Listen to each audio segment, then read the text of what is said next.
Dusumu along the most minutes last night. Here's a three by Levine, and he knew it was pure. Wanted that alley-oop lob, was swatted away by Drummond. Bulls have numbers. DeRozan to Young. He'll try again from three. And bang. That's what the Jones, quick triggering, rails it down. Dragic misfires. This tire lead is there for the...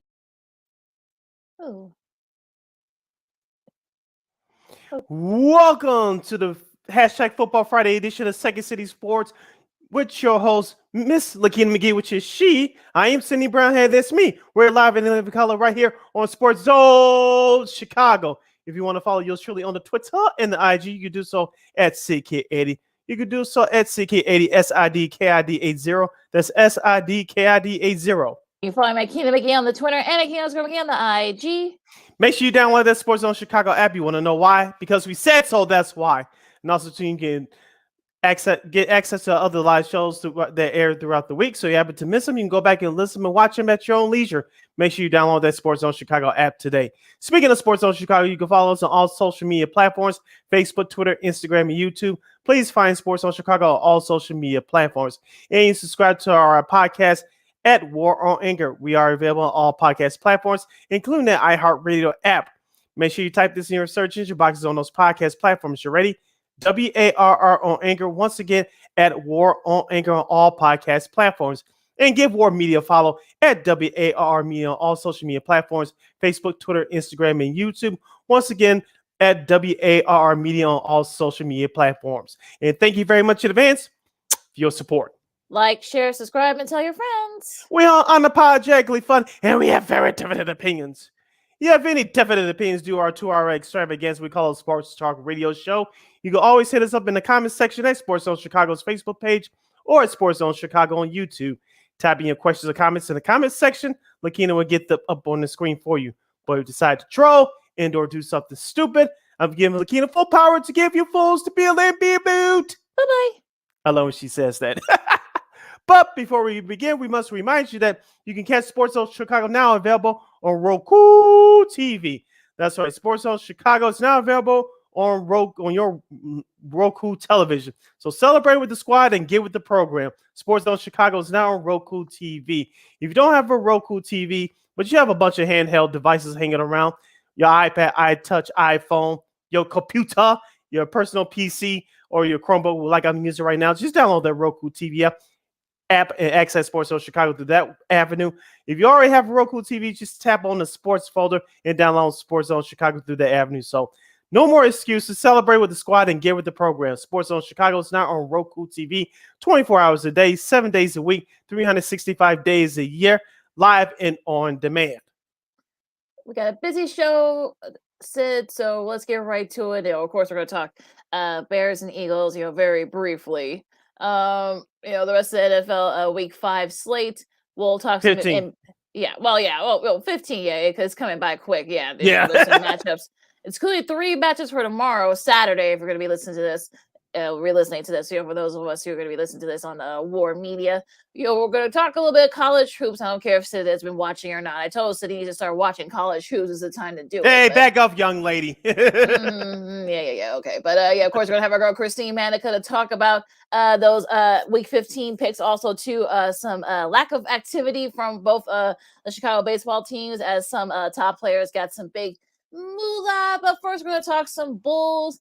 And Sid, of course, Bulls lose another heartbreaker on Wednesday to the Knicks, in overtime. Another tough one there. They got outscored, I think, 12-2 in overtime. That's not gonna do it for you if you're trying to get back into 500 and such. I mean, look, I think I'm already seeing it from Bulls fans. I don't like getting into it with Bulls Twitter because some of those folks are just too out there for my taste. So what do you think about that loss against the Knicks? First, those highlights came courtesy of NBC Sports Chicago from last Sunday. That's how ironic that we played that, Lakina, to open up our show, because that's the last time the Bulls won a game. That was a few days ago. So we had to get that reminder out there. Number 2, about Wednesday night's game. There's a few things I noticed that was very wrong by the Chicago Bulls, but these are not new problems. One, you cannot defend the pick and roll. The New York Knicks had not 1, not 2, but 3, count them, 3 lobs to the basket in the first half. And number two, the Bulls could not defend the 3-point line. The last time I checked, are not a great 3-point shooting team, but they were through the first 3 quarters of their game on Wednesday. What's wrong with the Bulls defense? Those 2 areas I just warned you guys about. But on the flip side, couple of things that I encourage about has been Patrick Williams. It looks like he's starting to show some signs that he's a valuable player on this team. And number 2, we didn't mention this on our show on Monday, but the Bulls have been passing the basketball around very well these last few games. And on Wednesday, they had a total of 25 assists, but they only had 12 turnovers. So they're starting to get better and taking care of basketball in some areas there. They're still passing the basketball very well. But back to the negative, Lakina, I did not like the fact that they got out-rebounded by 17, 48-31 by the Knicks. I know you have Julius Randle. I know they have Mitchell Robinson, a couple of tall guys, and that Harrelson kid that was on the Clippers last year. But you still cannot get out-rebounded at home. Yes, it got back in the game defensively, especially in that late third quarter, early fourth quarter. But you got to be tougher on defense, and toughness has been an issue with this team over the last couple seasons. Well, yeah, and you saw that, the Bulls actually still had a shot to win that game in regulation, but Julius Randle, to his credit, he's an all defensive player for a reason. He was able to, sort of, kind of like, got in the way of that, because I think if people had jumped maybe like a second maybe earlier than Randle did, then maybe, who knows, he probably would have gotten that lob, and that probably would have worked. What happened with AJ Griffin did to them when they played Atlanta last Sunday. So that whole thing. But yeah, I mean, they're 53% from free from the Knicks. I mean, that's probably right up there with their the best free 3-point shooting showing all season. So unfortunately, they got to clean up on that. The good news is, for the Bulls, they actually play again tonight. Don't ask me how that weird that stuff worked, but we'll see if they can clean up that stuff. They had a couple of days to clean it up. They'll be playing these Knicks again tonight. At the UC, says 7 o'clock. Unfortunately, it won't be nationally televised, unfortunately. So, but maybe that's a good thing. But look, I think that the Bulls can try to split this mini 2-game series and just try to clear those 3 points and 3-point defense, and be a little more aggressive and such. So you saw, look, you had a solid showing. I mean, look, Kobe had 12 off the bench for the Bulls. People had 11. Zach had 25. DeMar had 32. Leading the way there. Vooch had 19. Maybe could have been a little bit more aggressive with the rebounding, and look, that's hard to do. I would say force the guys, force Julius Randle into foul trouble, force Mitch Robinson into foul trouble, Hardeston in the foul trouble. Maybe that's probably how they're going to be able to do it. So I would say maybe if you're going to have to be a little more aggressive, but look, make the Knicks be more aggressive too. We know how Tibbs is with the defense, so I would say try to make it force to maybe foul and stuff. Maybe that'll probably help a little bit, and to keep those rebounds that rebound discrepancy to a minimum.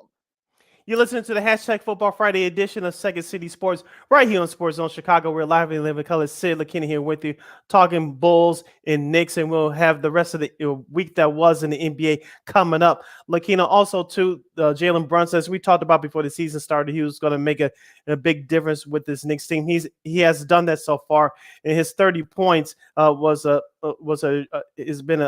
tribute to that the other night. And no one on the Bulls could guard Mr. Brunson. He got into the lane whenever he wanted. RJ Barry did as well. And we talked about this before last year again, and we talked about it in parts this year. The interior defense for the Bulls has been terrible. I know it's improved a little bit, but that all went away on Wednesday as the Knicks got to the basket whenever they wanted. That's another problem that the Bulls need to correct, especially for tonight. I'm with you, Lakina. Force the Knicks into foul trouble tonight and be more aggressive defensively, especially Jalen Brunson. Do not let him get into the lane whenever he wants. If he does, he's gonna give you problems again, just like he did on Wednesday. Yeah, I think that was a big problem. So, like I said, the good news for them is that they'll be able to, they can clean it up and with everything else. So, hopefully they'll be able to, get that cleaned up and perhaps maybe get a win tonight. Like I said, you can catch the Bulls game. And Knicks, at 7 o'clock, it'll be on NBC Sports Chicago, of course, MSG Network. For those of you in New York, of course, you can stream it, anywhere if you got NBA League Pass. So, you can kind of check that game out. Hopefully the Bulls can get their revenge against the Knicks and do what we said, and perhaps maybe force them into turnovers and to fouls and such. Hopefully they can kind of reverse their fortunes tonight. Now, as we usually, we go backwards, and we got some time before we got to go to our first break. Let's go to last night's games. Miami. Thursday. Last night, Thursday. Well, those of you listening to it on our podcast. Well, I mean, if people can't figure it out by now, I don't know what to tell y'all. But all right, just a friendly reminder. Oh well, yeah, and the Suns got a nice win against the Clippers, 111-95. CP3 led the way there with 15 points. We'll tell you what he did after the game in a second, but a nice solid showing there. They're starting to kind of get together a little bit with Phoenix. I mean, excuse me, I can't talk. I'm still got the drainage going here, folks. But Mikal Bridges had 27 points leading the way there for the Suns yesterday. Devin Booker really didn't have his best showing. He only had 14 points, but they really didn't need him because, of course, Bridges picked up the slack. CP3 did as well. So, but a nice solid win for the Suns. Yeah, on the other side, I'm worried about the Clippers. I know that Paul George and Kawhi Leonard are working back. They're right back into to the starting lineup. Both of them have not been in the starting lineup for more than 2 games in a row for the Clippers this season. Has been their other role players like Zubac and free agent point guard Jarwan has been picking up the slack. Nicholas Batum has been contributing here and there as well. So hopefully the Clippers are finally starting to get healthy. I know they didn't look good in that first half last night. I saw a couple minutes of it and I turned it off. But hopefully they'll get it back together and get it together soon. Hopefully last night's loss will be a wake-up call. For those of you who are wondering what CP3 did this morning, he actually went to Winston-Salem State, got his master's degree in communications, and gave $2,500 to the graduating students there. So a nice nice showing there by CP3, and a nice nice little give back there by CP3. So a really great showing by him at that school. So that's pretty cool to see. Now going back into the games, Miami Heat got a good one. They beat the Rockets 111-108, and we've been saying this about Miami. They've been kind of sort of in the same situation the Bulls are in. They've been kind of struggling to 500. Tyler Hero led the way there for the Heat with 41 points, which is I believe is a season high for him. And he had 10 threes last night as well. Yeah. The 41 points. He's made 19 threes, over his last 2 games, the most in the 2-game span by any Heat player in the franchise history. So maybe he's starting to kind of lead the way there for them as well. So he's been sort of, like I said, they've been up and down. Of course, Butler's been out of the lineup. Bam's been out of the lineup. So there's been a lot of issues with some of the various situations there. They with injuries and such. So they've been kind of struggling at 500 too. I'm talking about the Heat. Yeah, injuries you mentioned has been a problem with that as well. We know that Jimmy Butler is the veteran leader on that team. Bam Adebayo sets the tone defensively, even though they are missing him due to an ankle sprain. But give Eric Spoelstra, the head coach of the Heat, credit for keeping his guys motivated, and he has the right guys for his system to play the way that he wants to play. And it's no mistake that he has had positive success over the last couple of years. Like you mentioned, they're going through a tough stretch right now, but I think they'll be okay. They'll still end up between 4 and 6 in the Eastern Conference. As long as they stay out of 7, I think they'll be okay. On the flip side for Houston, Jalen Green led the Rockets with 22 points. They still have a good young squad, but they're still a couple of years away from really realizing their potential. We'll talk to an earlier game that Houston had in just a second. There was a really nice embrace after that game. We'll talk about that after the break. But real quick, Memphis got a nice win against the Bucks. They handled them pretty easy. 142-101.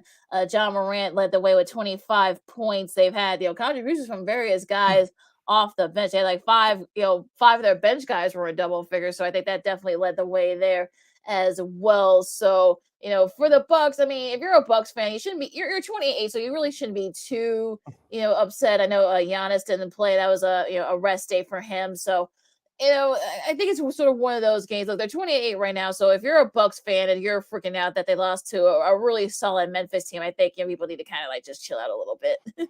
Let me leave you with this cliffhanger question as we go into our bottom of the hour break. With the major injury in the Western Conference, which we'll get to on the flip side, do you put John Morant behind Jason Tatum for MVP consideration? We pondered that as we'll talk about that big injury, also some of the rest of the happenings that went on in the NBA this week. Lakina McGee, Sydney Brown, this is Second City Sports on Sports Zone Chicago. More NBA and also to MLB talk. Free agency, is starting to fill up. So, but lack of activity by the baseball teams. Our girl Leila Rahimi, let them have it as well. So in front of the show as well. Yeah, we'll get to all that too coming up next. This is Second City Sports on Sports Zone Chicago. NBA, MLB coming up right after this. This year, my mom got me the perfect bag for back to school. These colorful binders help me stay organized. These headphones are just what I need for studying. These new sneakers are just what I need for the new year. This jacket is a real must-have. My parents got me the skateboard I wanted. It's pretty cool. These scissors really come in handy in art class. These colored pencils, too. These new socks, they can be a real lifesaver.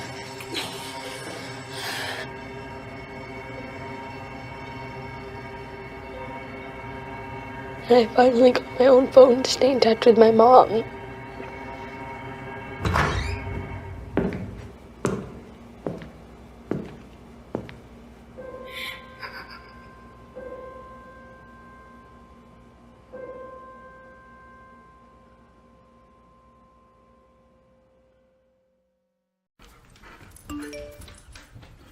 Trisha's having a sleepover tonight. Can I go? I wonder about Lucy's friends. What should I say? I know you're only 10, but one of these days a friend will offer you a drink. And alcohol at your age can lead to so many things. None of them good. So can I go to the sleepover? Lucy, I want you to promise me I something. finished my homework. Bigger promise. If there's any drinking, I want you to say, "No thanks, not my thing." Mom. I promise you, your real friends won't care. Deal? Sure. Really? I promise, Mom. They really do hear you. Did you pack your toothbrush? For tips on how to start the talk, visit underagedrinking.samhsa.gov. A public service message from the Substance Abuse and Mental Health Services Administration.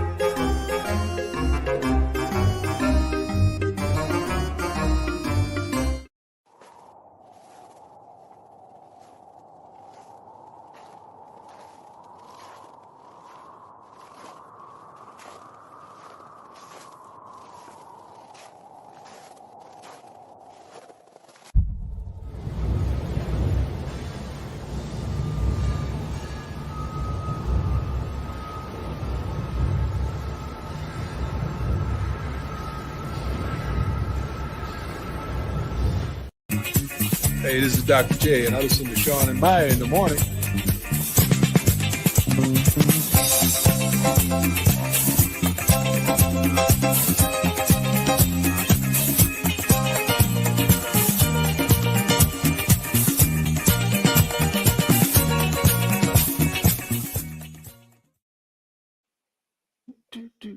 Oh, I'm sorry. Welcome back to Second City Sports, #Football Friday edition. We're live and living color right here on Sports Zone Chicago. I'm Sid. That's Lakina. You can follow yours truly on the Twitter and the IG at SidKid80. Once again, it's SidKid80. That's SIDKID80. That's SIDKID80. You can follow me at Keenan McGee on the Twitter and at Keenan McGee on the IG. You have a comment about the Chicago Bulls or the NBA at large, you can hit us up at the comment section at Sports Zone Chicago's Facebook page or Sports Zone Chicago on YouTube. Type in your questions or comments in the comments section. Lakina will get them up on the screen for you. Lakina, continue our NBA discussion. One more game to review from last night, Thursday. The Utah Jazz have beat the New Orleans Pelicans for the second time in a row by the score of 132 to 129. Zion Williamson is continuing to impress all observers and fans alike with 31 points. Jordan Clarkson had a game high of 39, including 2 big buckets in overtime to seal the win for the Utah Jazz. Lakina, I want to go back to a play that ended regulation. Larry Nance Jr.'s block on former Bull Larry Marketing, who I believe should be an all-star this year, by the way. Did you think that was the correct call by the referees after the review from the folks in New Jersey, or was that a goaltend? I mean, they weren't going to call something like that, especially in this juncture. They weren't going to have it come down to a goaltend. So I was okay with it not the goaltend not being called. I mean, the Jazz ended up winning in overtime, so it really didn't matter. Excuse me. Yes, the New Orleans Hornets have been struggling here lately, even though they still have one of the best records in the Western Conference. It was an exciting finish last night. So the Utah Jazz once again beat the New Orleans Pelicans by 3 points last night. Let's review some of the key games from Wednesday. We'll start off with the Indiana Pacers beating the Golden State Warriors 125 to 119. But the major story here, Steph Curry injured his shoulder trying to go for a steal. He'll be reevaluated in 2 weeks, but it looks like he's going to be out up to a month. Lakina, I'm not going to ask you all the Warriors are in trouble. Yes, they are in trouble, but if Steph Curry is out more than a month, I think you can kiss the season goodbye. I mean, if it's one of those things where they were already struggling, I mean, with that loss in the end, now they're back, down to under 500, 14 and 15 as of this recording. If Steph is going to be out for a month, if not more, I think, Kerr kind of put it out there that it might be more than a month. Yeah, they're in trouble, and they've already had some various issues and such. I know Draymond is still, he's been up and down. Clay's been up and down. So, Clarkson's been, pretty good, but they're not getting a lot of contributions from some of the other guys on there. So, if it is true that this is going to be an issue for the shoulder, is going to be an issue for him because this is a shooting shoulder. Yeah, they've got problems, and this could be big trouble for the Warriors. We'll have to wait and see, once after he's reevaluating in 2 weeks. Yeah, a couple of the key games from Wednesday's action. The Sacramento Kings continue to roll on their East Coast road trip. They get a big 1-point win over the Toronto Raptors, 124 to 123. The San Antonio Spurs go down to the Portland Trail Blazers, 128 to 112. Damian Lillard is back, folks. Can we say that the Portland Trail Blazers, can we take them seriously as being a playoff team if Dame Dollar stays healthy? They got a nice roster behind them. Yeah, I mean they got a solid roster. Of course, you have for me Simons that they, he's been really solid. He kind of held down for a while. Lillard's been in and out the lineup. So yeah, I think they could be a legitimate shot. But like I said, if they want to go like long term, if you're talking about maybe advancing in the Western Conference playoffs, but it's going to be very competitive. I probably would say you're going to need Dame there, in the long term. But him being in and out, but they still afloat. So we'll have to wait and see how they do. I know we made fun of the Sacramento Kings last year, Lakina, rightfully so at the trade deadline with those acquisitions that included Domantas Sabonis, the former All-Star from the Pacers. Mike Brown, I hate to say it, he's up there for Coach of the Year so far. He's got this Sacramento Kings team on the road. Will you take them seriously as a serious playoff contender? Let's say they get to the playoffs first. I think that's going to be really maybe the key here. I think let's wait till they get if they get to the playoffs, or if they just get to the play-in. I think let's wait and see until they actually enter, because it's going to get very competitive, especially now that could be a little bit over there too, especially with Steph going to be out for a while. The Clippers, pulled away from Minnesota, so they had an up and down week. I'm talking about the Clippers, 99-88. Kawhi had 19 points leading the way there. The Nuggets beat the Capitals 141-128 in a high scoring affair. Of course, Nikola Jokic led the way with 43, I should say, for the Nuggets. Excuse me. 14 rebounds. So another double there for Mr. Jokic. And so they're looking good so far. I'm talking about the Nuggets. So, I mean, some really interesting games, this week and such. I want to go back to, I'm going to go back to Tuesday's games if we can. Monday's game, I should say. The Rockets defeated the Suns 111-97. Jalen Green, who Sid just talked about a couple of minutes ago, led the way with 27. But it was an embrace between Paul Silas Jr. and Suns head coach Monty Williams. Of course, Paul Silas Jr. Of course, his dad, Paul Silas Sr. passed away last weekend. They had a long embrace afterwards, and just a really sweet moment. So even though they got their butts kicked, the fact that Monty Williams actually went to Paul Silas Jr. and did that was really sweet on his part. That was an awesome moment of respect, and two gentlemen that both went through tragic events throughout their lives. Of course, Monty Williams lost his wife in a tragic car accident several years ago. Of course, you mentioned Paul Silas Jr. losing his dad over the weekend. So it's a great embrace between two strong men, and it's something that no one signs up for, but there's something that we had to deal with getting through life. But it was a very very good moment by two strong men, and it's okay to be human. We all go through it. Absolutely. And another game that got a lot of attention there on the court. The Celtics beat the Lakers 122-118 in overtime, even though the Lakers had a chance to win it in regulation. Well, before you continue, Lakina, I just had to get this out. I thought about this morning. Anthony Davis pulled a Nick Anderson. Hi, I'm running. Both those guys are from right here in Chicago.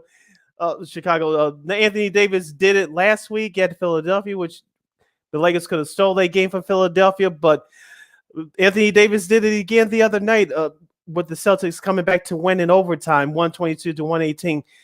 Anthony Davis had a chance to win the game for the Lakers in regulation. The game was tied. He missed 2 free throws. Jason Tatum of the Celtics came back, crossed up LeBron on the right baseline. Actually, the Lakers were up 2. Yep. Anthony Davis missed both free throws. Jason Tatum gets the ball against LeBron, scores on him on the right baseline to tie the game and eventually force overtime. And the Celtics took over from there. The Lakers were up big late, but I'm not going to blame it all on Anthony Davis. Yes, his missed free throws were a part of it. But LeBron James, I don't know about you, Lakina, but he took a bunch of bad shots. He threw a couple of bad passes away, and then in overtime it was just ridiculous. Yeah, and you can say that the whole Lakers team didn't have it. Their legs gave out, okay, but still, it was inexcusable for LeBron James to take some bad 27-foot jump shots, especially late. He missed it in regulation, and we all know he's not the world's greatest 3-point shooter. He took a couple bad ones in overtime. It was just bad. Yeah, not his best game. Again, he admitted to after that wasn't his best game so far this season. They could have easily won that game. Another game that the Lakers could have won, but it is what it is there. Last but not least, of course, this is before Steph's injury. Like I said, the Warriors were already struggling. They got hammered by the Bucks 128-111. Of course, Giannis had 30 points there, and some of the issues for the Warriors, that was happening even before Steph got hurt. So that game itself, I think, especially now that Steph is hurt, now you got some bigger problems too if you're the Warriors. So head coach Steve Kerr has got to figure out a new rotation, and some of those guys like Jonathan Kuminga, Jordan Poole, they're gonna have to step on, play some extra minutes that's left by Steph. Absolutely. So something to look out for there as we get into this weekend's games. We got tonight's game, which is Friday. If you're going to be listening to this, Atlanta and Charlotte at 6:00. You got Sacramento continue their East Coast road trip at Detroit, also at 6. Orlando and Boston at 6:30. Indiana and Cleveland, they had a nice week. I'm talking about the Cavs did. That'll be at 6:30. A Steph-less Warriors, start their East Coast road trip as they face Philly. That's the first game of the ESPN doubleheader at 6:30. Yeah, wrapping up the Friday night schedule tonight. Brooklyn's at Toronto at 6:30. The New York Knicks and the Bulls, we mentioned that they get it on again from the UC tonight at 7. Minnesota at OKC. The Thunder will host the Timberwolves at 7:00. Portland will face the Dallas Mavericks at 7:30. This should be an interesting one. Dallas is struggling so far this year. You mentioned the Cleveland Cavaliers.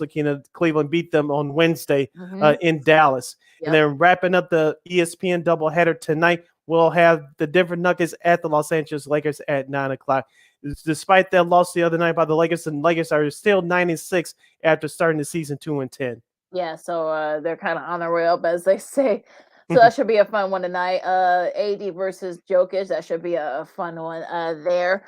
Tomorrow, Saturday, you got the Wizards and the Clippers at 3:00. Don't ask about the weird start times, please. I think the LA Kings play at that same arena. I think the Kings are playing a night game. I think tomorrow night. I believe that's probably why you saw the 3:00 game. I think that's probably why. I'll double check. But yeah, I think that's why. Because the Lakers are on the road, so I don't. The Lakers aren't playing tomorrow, so I'm wondering maybe that's why. Yeah, we are correct, Lakina. The San Jose Sharks will play the LA Kings tomorrow night. That's at 9:30 Chicago time. So we are correct. Yeah, I saw. Yeah, well, we figured there was a reason why. I mean, the Lakers aren't playing them tomorrow, so that's just weird how that works. But I guess it's what happens when you share the arenas. Even the Bulls and Blackhawks, they don't do that. They rarely. No, they've never done that. Not on the same day. Not on the same day, at the very least. So that's a little bit weird. We'll get to the Blackhawks that are part of the wrong side of history in a little bit. But continue the schedule. The first game, the NBA TV doubleheader. Notice at 4:00. Though you got Miami and San Antonio. That should be an interesting one. That's in Mexico City, by the way. Yep. That's why of course, the 4:30 start. Start the international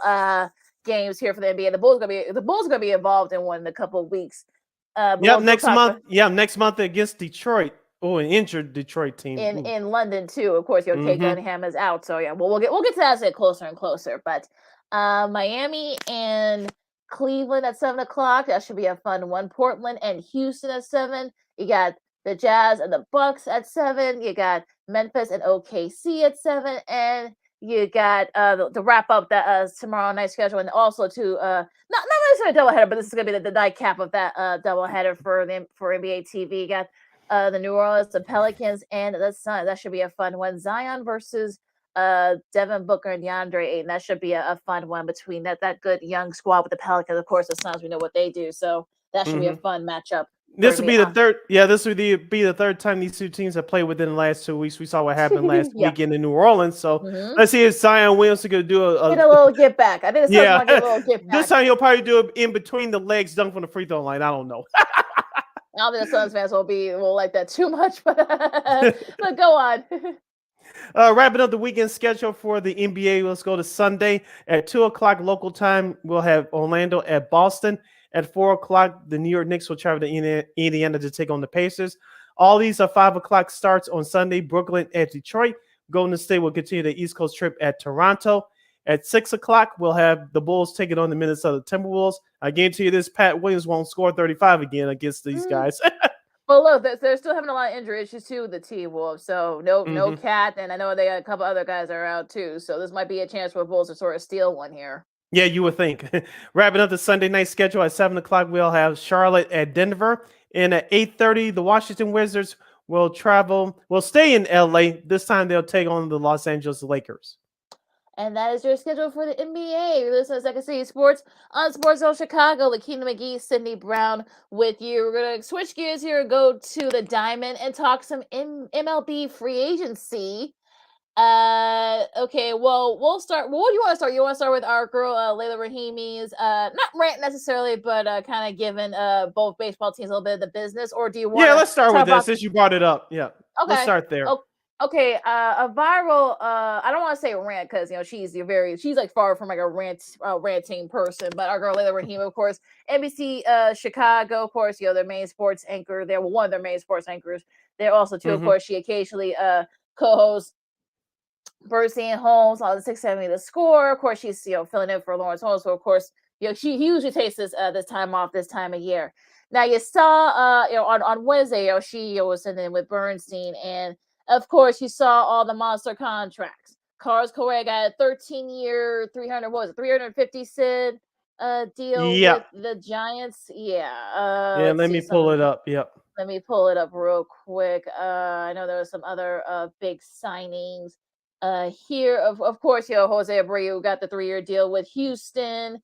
Let's see, there was another one here. I got the wrong. Yeah, Carlos Rodon signed for 6 years, so $162 million. So yeah, $162 million with the Yankees. There was some back. Look at the from the Yankees. Yeah, he and of course Rodon ends up going to the Yankees. That happened yesterday. So, but she said that I think she's right. I mean, you got. Neither the Cubs or the Sox are controlling the market. The market's being controlled. You saw the Giants, get that big, money to Correa.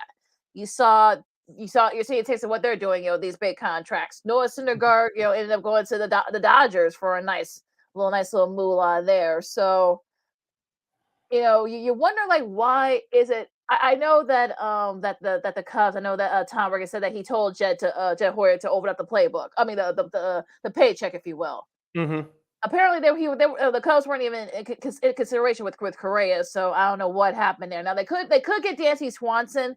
I know that if you're Dansby Swanson, you're probably like look at the market and say Minnesota could give you that. The Cubs could give you that. But the market thing, I would say. And I wonder how you feel about this, Sid, but to lay those points, you guys go back and listen to the rant on 600 Score, and I'm sure it's on YouTube as well. Yes, it is. Mm-hmm. But they're not controlling. I mean, no. Let me just finish this by saying it. They're not. If the years thing is an issue, then okay, fine, I get it. You don't want to give nobody a 13-year deal, but the fact that the money there. I mean, you're the number 3 market in the country after New York and Los Angeles. You need to start acting like it. We know how Jerry Reinsdorf feels about spending money, blah blah blah. But you're getting the Cubs. You're getting all this revenue from the TV network. You're getting it from some of the other avenues and such.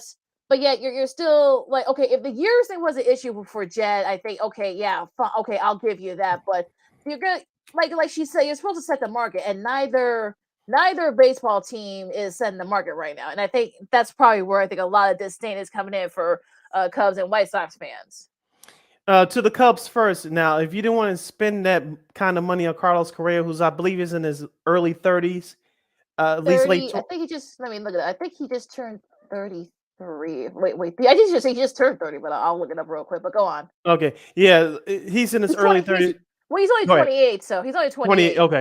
Okay. If you don't want to spend the 12, 13 year contract for that kind of player, I understand that. But with that being said, yeah, you should. They have the checkbook open, Lakina. You are in the number 3 market, and you should, like you said, set the market for your top guys to come in. Yes, I like the James Tallon move so far, and I know they picked up Cody Bellinger. That's good, but those are filling moves. Where's the big splash at? They can still save face if they sign Dansby Swanson. So we talked about Nico Horner this past season. He took a couple of steps forward, but you need a veteran guy to shore up your infield because you don't have it after Nico Horner. Yes, Cody Bellinger he'll probably split time between first base and the outfield. We don't know where his main position is going to be just yet, but that infield still needs work to do, and signing Dansby Swanson will shore up that you'll be a hell of a lot better than you were this past season.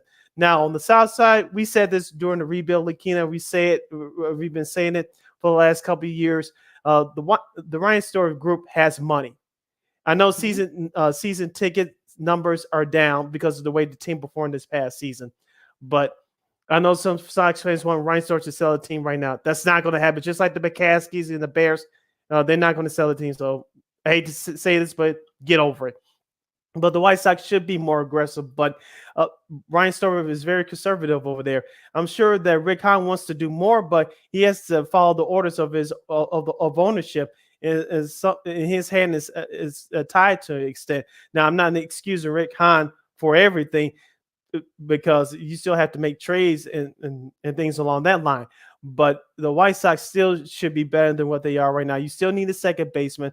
I know Oscar Colas, the rookie right fielder, should be up sometime next year, but you still need a veteran outfielder, a defensive outfielder to go along with Luis Robert. Right now, this team is not complete in terms of the White Sox, and so they still have some work to do. Now, whatever trade or trades are out there, maybe they'll still be able to make one. But right now, they're not. Looks like they're just being passive. Now, as far as going back to the Cubs, I don't know what they're doing because, like you said, Lakeem, they have the Marquee Sports Network. They have great talent over there. But you know as well as I do, when your team's not winning, no one's watching, and no one watched last year. Okay, and so they need to make a big splash of free agency, and they just need to put more of a competitive team out there. Lakina, as we said this a couple weeks ago, I'll say it again. St. Louis is the class of that division, but they don't blow me away. Look what happened to them in the playoffs last year. They lost to a team that went to the World Series in Philadelphia. Milwaukee, I don't know what the hell they're doing. Rebuilding, retooling. I don't know what the hell they're doing. I know they missed the playoffs last year. Cincinnati, Pittsburgh, they still rebuilding. So this is a chance for you. I'm not saying they're going to win the division, but if you sign Dansby Swanson, your chances of making the playoffs at the least will increase. I'm not saying they're going to win the division. You pick up Swanson, but making it as a wild card will increase than what you what the current position you sit in right now. You have a chance to grab the grab one of those wild card spots by the Stones, and right now you just sitting passive. It's sort of one of those things where, yes, I know that they got Contreras talking about the Cardinals, but no one's really doing anything. I think I don't know what I don't think Milwaukee knows what they're doing right now. I mean, are they going to rebuild? Are they going to, are they rebuilding? Are they trying to win? I mean, we saw what happened with them last year. The Reds and the excuse me, the Reds and the Pirates, they're still rebuilding. So this is a chance for the Cubs to get going here. I know they got Boxberger. I'm talking about the Cubs, which look, you can never have too many. You can never have too many relievers. I always say the more relievers, the better. So, I know they got him with a nice 1-year deal, a nice sort of prove it deal with him, a veteran bullpen arm, which is something that's been lacking for the Cubs. Probably one of the Cubs, a few weaknesses last year, but we see Syndergaard going to the Dodgers. You see, these other, big contracts. You saw that, that these teams, even these Midland, I don't want to say San Francisco is a middle city, but they opened a playbook and they paid $350 for Correa. Okay. They went after Judge too. I know. Yeah, they went after Judge too. Of course, there was some John Heyman. Sorry, John. He kind of mistake. And there were a couple other Giants reporters too that kind of put out there that he was going to the Judge. They're talking about Judge, but he ended up going back to the Yankees. Seeing all this, if you're Chicago, you're supposed to act like it. You set the market, as our girl Layla said, and it's sort of one of those things where you're not helping yourself. The window still, if you're a Sox fan, the window is still open for you guys. But the problem is that you need to start acting like it. You got a new manager now. You got a whole, for the most part, managerial squad. The problem is that it's not. You're not doing anything. You got Mike Clevenger. Okay, that's great, but you need to do more. A lot of the guys that you thought you were going to try to get, they've signed. I know Brandon Nemo is somebody that's Sox fans wanted. He ended up going to the Mets. I know there were a couple other guys that ended up signing with other teams. I know Bogarts. I know some Sox fans had this dream about him being there. He ended up going to the Padres. San Diego picked him up. Yep. So it's one of those things where you just, like if you're the Cubs, I think you need something to kind of get the fans going, get the buzz going and such. So I think that's the problem for them. You finished strong last year, but you still were like way below 500, and you weren't a factor in the wild card spot. So and the Rays, from what I read, weren't very good on Marquee, so that didn't help. I know the viewership in 670 the score wasn't very good either, and the Sox. I mean, I know that they unfortunately it wasn't a good showing there for them either on 1000. So you got to put a good market out there, and I think people are not gonna. People are, especially here in Chicago, they're not gonna come in for crap. Give us a buzz. I think, look, Dansby Swanson, he's got a World Series ring, so he was definitely instrumental in helping them win that World Series. Also, he was instrumental, one of the main guys to help win a division again for the Braves in the NL East. So you gotta play like that number 3 market team, and paying folks like you're a number 3 market team, and they're not doing that. So you got that big TV contract now. You got the big salary cap. So I don't get it. Yeah, a couple of things to put a capper on this to close up our number one for the Cubs. It is imperative for them to sign Dansby Swanson or make a big trade that I'm sure no one's talking about right now. You need to get your fan base interested because Cub fans, like the tone was set almost 20. I think now to the day starting next season. 20 years ago when they lost to the Marlins in Game 7 of that 03 championship series. Cub fans. I know that you guys have been taking the hits over the years, and rightfully so at times, but Cub fans are smart fans, and you shouldn't sit this one out. Be vocal, hold your front office accountable for for the lack of activity. Now on the South side, what the White Sox canceled the Sox Fest, that was BS. I won't get into it here, but they know why they canceled Sox Fest, because Sox fans like yours truly and others that I talked to via Twitter and Instagram, that we talked about it last year. Again, the Sox fans weren't happy the way the team was playing, and they were still in it until the Cleveland series in late September. You cannot. It's so much that you can take as a Sox fan. Trust me, it is imperative for them. However, the team looks come March 31st against Houston when you start the 2023 season, it's imperative to at least get out to 500 or a little bit better than a 500 start, because if you don't play that brand winning baseball and you're winning, Sox fans will show up. I guarantee you that. There's so much abuse, excuse the expression, there's so much abuse and insults that Sox fans can take, and Sox fans have had it, and rightly so. The White Sox organization thought that just getting rid of Tony Russo was going to solve the problem. You're sadly mistaken. The Russo was just a part of the problem. He wasn't the problem for the White Sox. So I think people need to. I think the brass is starting to realize that. So excuse me, but yeah, we'll see what happens. Yeah, we'll keep you guys updated, and such. So, but yeah, it's been very interesting and a little bit dicey there for free agency. So if you're the Cubs, you better try and get Dansby Swanson. If you guys spend like $280 or $90 for him, you're gonna have to do it, because you gotta get the buzz going soon. Same thing with the White Sox. You gotta make a big move if you want to get the buzz going there for Sox fans. And Sox Fest being canceled. Yeah, okay. We know why. Yeah, they didn't want none of that smoke. Exactly. Hour number 1 in the books. Hour number 2 straight ahead. Of course, we'll preview Eagles and Bears because we have to, but we will recap. we'll recap 49ers Seahawks. 49ers clinch a playoff spot and become the first to clinch their division. And of course, our girl Christine Manika will be with us for Week 15 picks. You gained a little bit, Sid, from yesterday for our picks. So right now, a little bit of breathing room for Sid. But we'll talk about all that and more coming up next. Lakina McGee, Sydney Brown, Second City Sports on Sports of Chicago. NFL talk coming up right after this. No, I don't know though. I'm scared.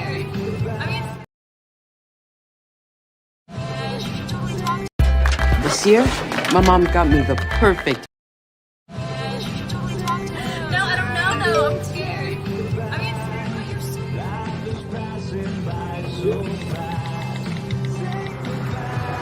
You're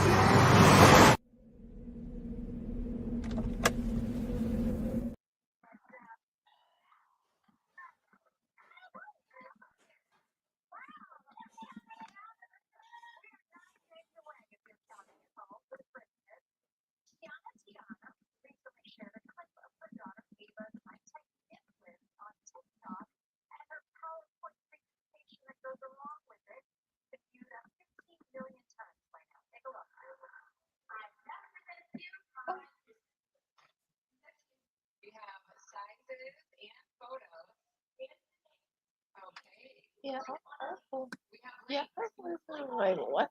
Because our boys out there now that we. I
think it's like too much, if that makes sense.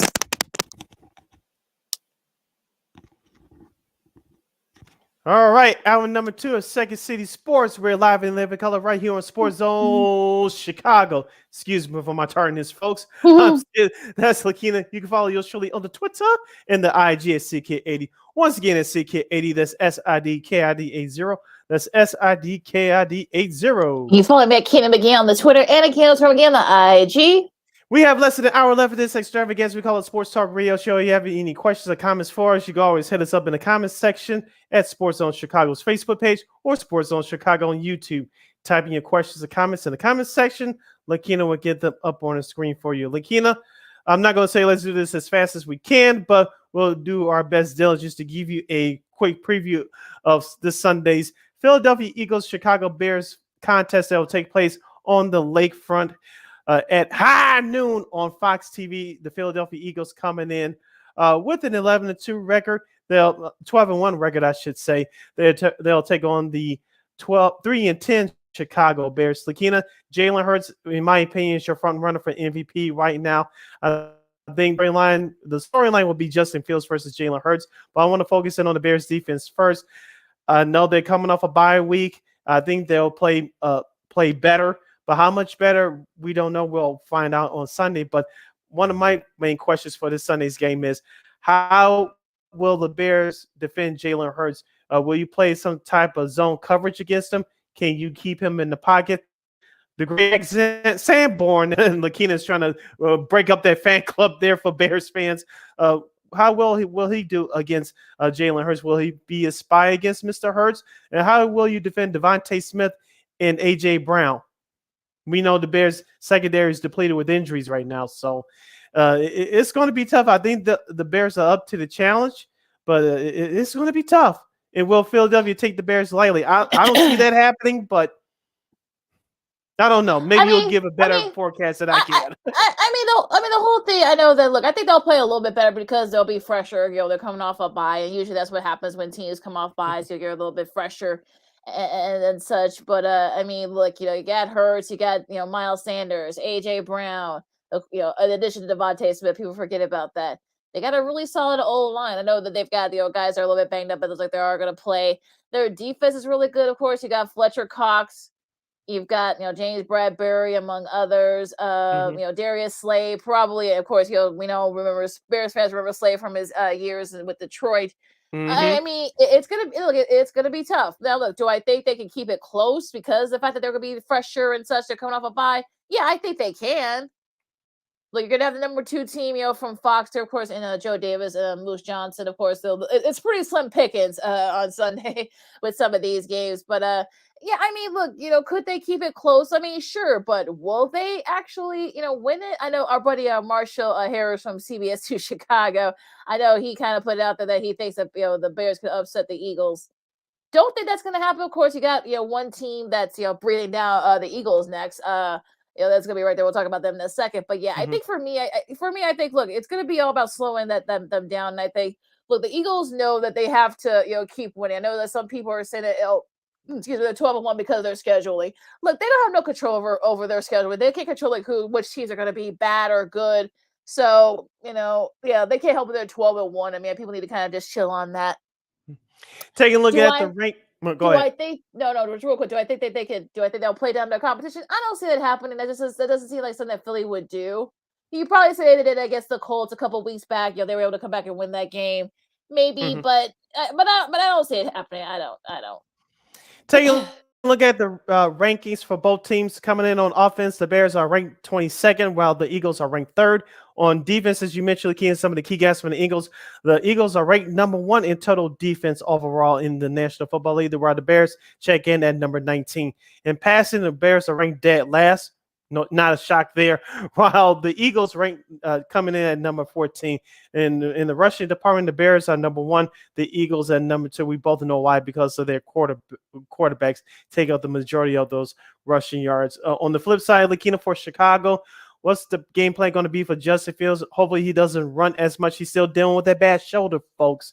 And will we see Cole Kmet role get expanded in this offense? And number 3, I want to see Chase Claypool get worked into the game plan now since the Darnell Mooney with his injury, he's out for the rest of the year. Yeah, and I think that's going to be a big problem too. So look, I think about Fields and running, that O line. We'll see. I don't think that O line is going to be improved upon after a bye week. I don't see it happening. I think about what happened to Kyler Murray on Monday night against the Patriots, where he just stepped on something, in a weird way, and now he's going to be, On a gone for. non-contact play, yeah. Yeah, and he's going to be gone for like at least the first part of next season. That's what they're saying. And we'll see what happens after he has his surgery. But I don't want that to happen to Fields. I don't. And that's what, and our girl Christine, and we've been saying this, for weeks. We don't want him doing that. So I know some folks are up in arms because some people are calling for Fields to sit. Maybe that's probably the best for him. I mean, look, if he, God forbid, gets hurt, especially in a non-contact way, those folks are going to be looking pretty silly. So I would say, try to, be careful and such, but I don't trust this O-line. I don't. The Phillies have one of the best defenses in the league. So like, I don't, I mean, the Eagles have one of the better defenses in the league. So especially that their secondary, like I say, you got Slay out there, who I'm sure he would love to kind of, he loves playing the Bears. So I'm sure he's going to be going out for, especially since they don't have the best wide receivers. I know Cox going to go, Cox with a couple of all pros. So I'm sure he's going to go right at Fields, especially with that bad old line. So we'll have to see. I mean, yeah, here's the thing before we move on. How many times that this Philadelphia Eagles defense is going to blitz, especially they know, like everybody else, that this Bears offensive line in terms of pass blocking has been terrible. How many times are they going to blitz Fields and force him to run more than he wants to? Yeah.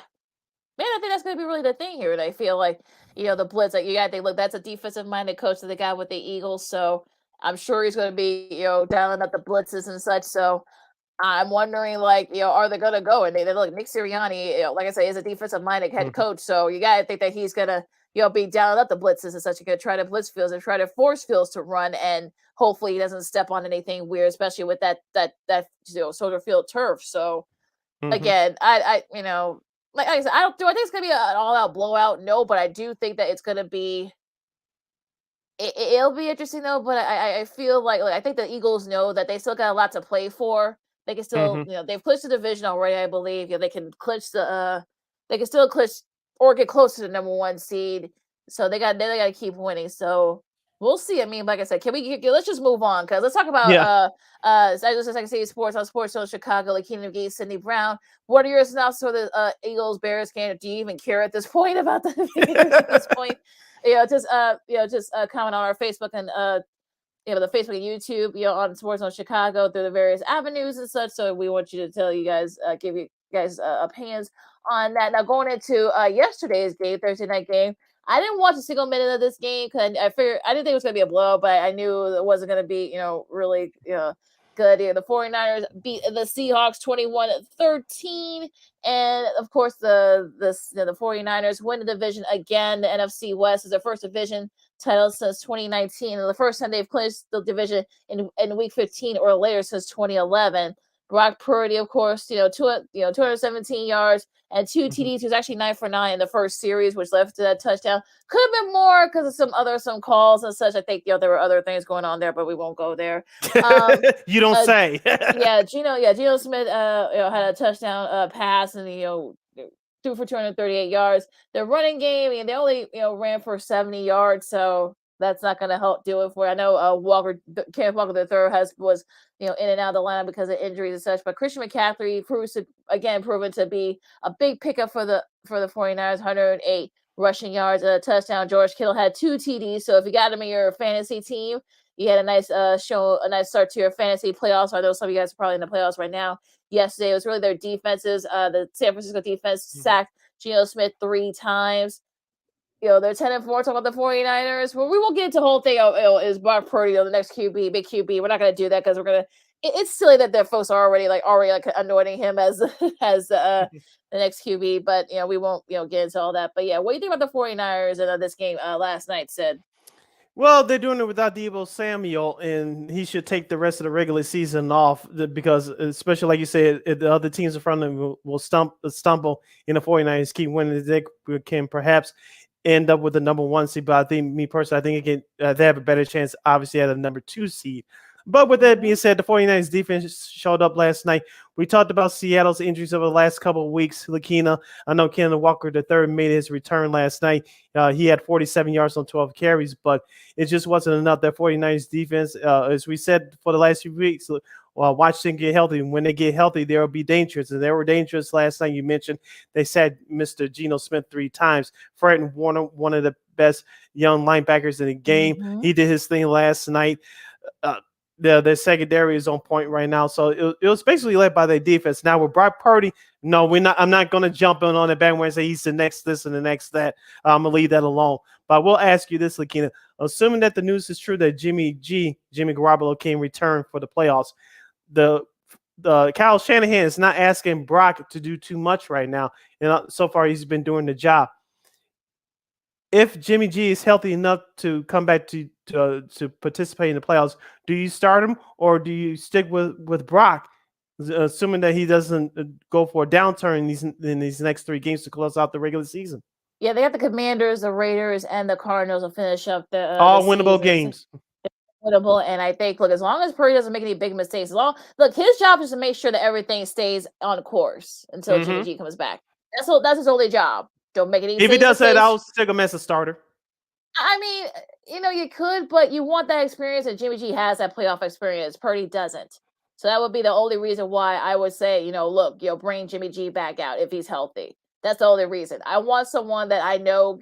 Look, Jimmy G took him to the Super Bowl a couple of years ago. So that's going to be the thing where I think that's really going to help Jimmy G get the edge over Purdy, because Purdy, you just came in. The playoffs are a whole different avenue. So if I were Kyle Shanahan, look, he's been in this this situation for years. I'm sure he's seen his dad do it. His dad might did it for years. So I would say, look, if Jimmy G is healthy, you put in Jimmy G. You bring in the experience. So for me, that's just how I look at it. Okay. And I would stick with Brock Purdy, assuming that the 49ers win these next 3 games and Purdy plays well. That's just me. You have any who should be your starting quarterback for the 49ers come playoff time? Will it be Purdy or will it be Jimmy G? Just hit us up in the comments section on Sports on Chicago's Facebook and YouTube pages. You're listening to Second City Sports on the #Football Friday edition right here on Sports on Chicago. I'm Sid. That's Lakina.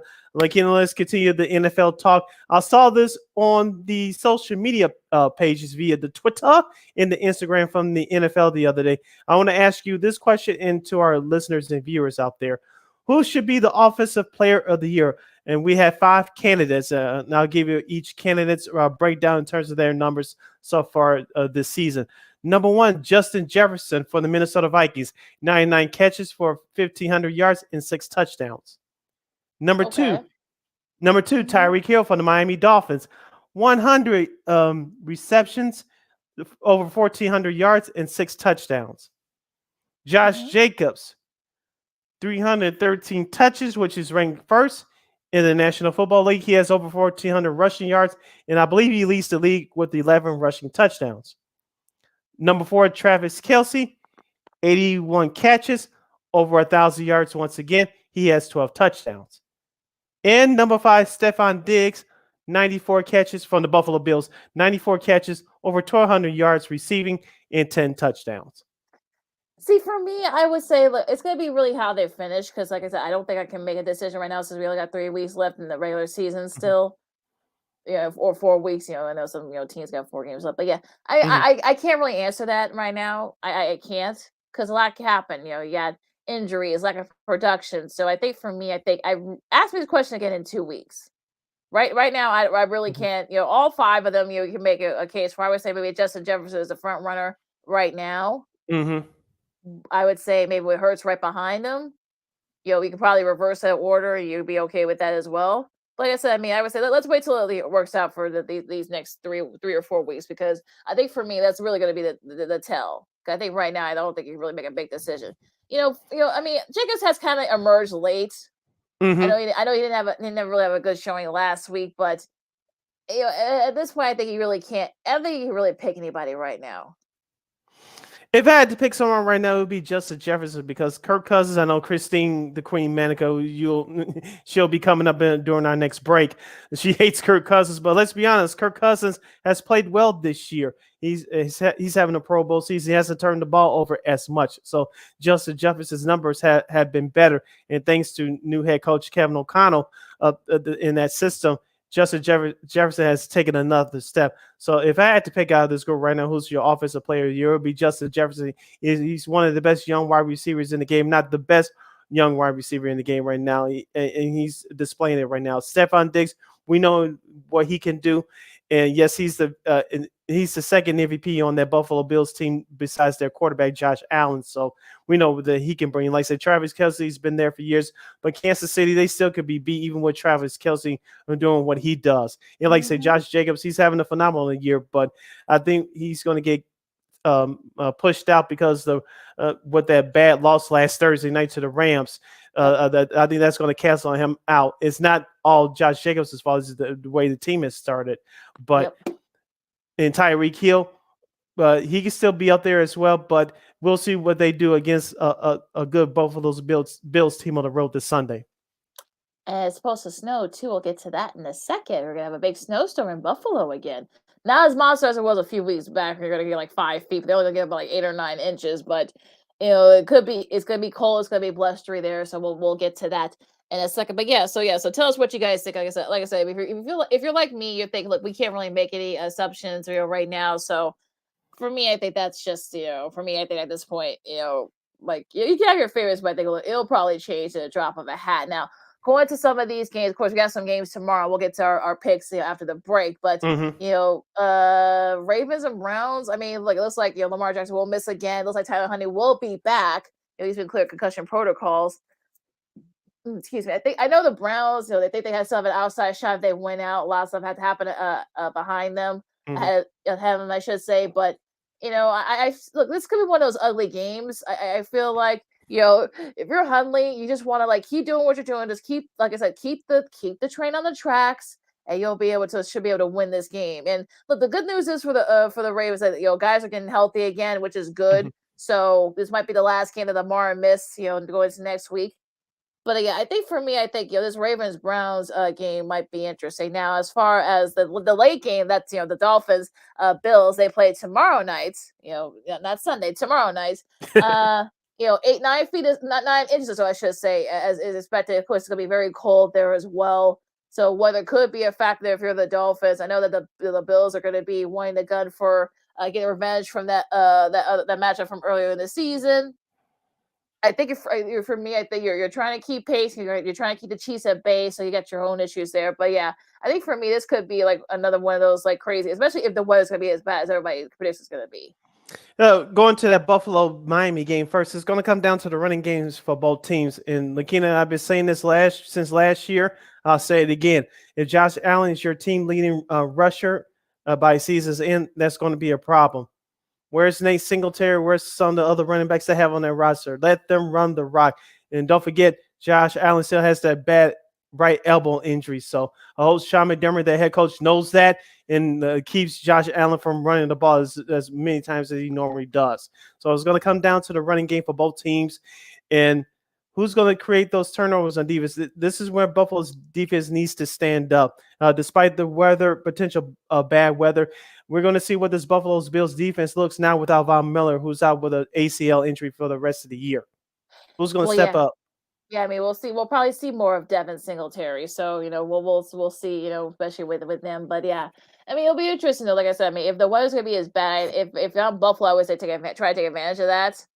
So we know that a lot of those guys in Miami are used to the cold weather. So we'll see what happens there. Let me see. I want to go to that Cleveland Baltimore game real quick, and that'll be the second game tomorrow. And all 3 games Saturday tomorrow will be seen on NFL Network. That Cleveland-Baltimore game is going to be very physical, and Myles Garrett can bring it for the Cleveland Browns. Will the Baltimore Ravens double team him, or will they play some special blocking scheme on him? I want to see how that matchup. I'm anticipating that matchup right there. Can Baltimore did this last week at Pittsburgh? Can they do this again tomorrow? Can they run the ball down Cleveland's throat if they can, it's going to limit the effectiveness of Mr. Miles Garrett. Like you said, with Mr. Huntley, just keep the train on the tracks. Don't do too much. Don't try to be the hero. Just stick to the game plan, and you'll be fine. On the flip side, for Baltimore's defense, how can they contain Mr. Deshaun Watson in the pocket? I know Watson had some decent numbers last week against Cincinnati, even though the game was over by the time he heated up in that fourth quarter. But can you keep Mr. Deshaun Watson in the pocket and limit his running lanes? Yeah, that's going to be the key there as well. If you're trying to maybe close it up and maybe force Watson to use his legs. So, we'll see what happens, and that should be an interesting one over there in Cleveland. Now, probably the most intriguing noon game, and I think that here in Chicago we'll be getting this game. So, of course, if the Eagles Bears game gets too out of the gets too bonkers, you'll be able to watch this game. Those of us here in Chicago get the Lions and the Jets, the 6-7 Lions and the 7-6 Jets. I mean, for me, it's gonna be interesting. Of course, Zach Wilson looks like he'll be starting. Of course, Mike White won't be cleared. That the news came out early this morning that he won't be cleared by the time the game starts on Sunday. So it will be Mike White again against Detroit. Detroit's right there to think of it for the one of those wild card spots in the NFC. So I think for me, if we get the Detroit team we see the last few weeks, I think this could be a really good close sludge smash mouth defensive struggle. But if we get the Detroit team, I should say that for a few weeks, right, they got their butts kicked. I mean, let's hope that's not the case there. But yeah, the Jets. Look, you had a couple of chances, perhaps maybe getting to the playoffs already. Had you not had some bad luck there. But yeah, I think for me, the Lions and the Jets. That's probably gonna be the most intriguing matchup this weekend.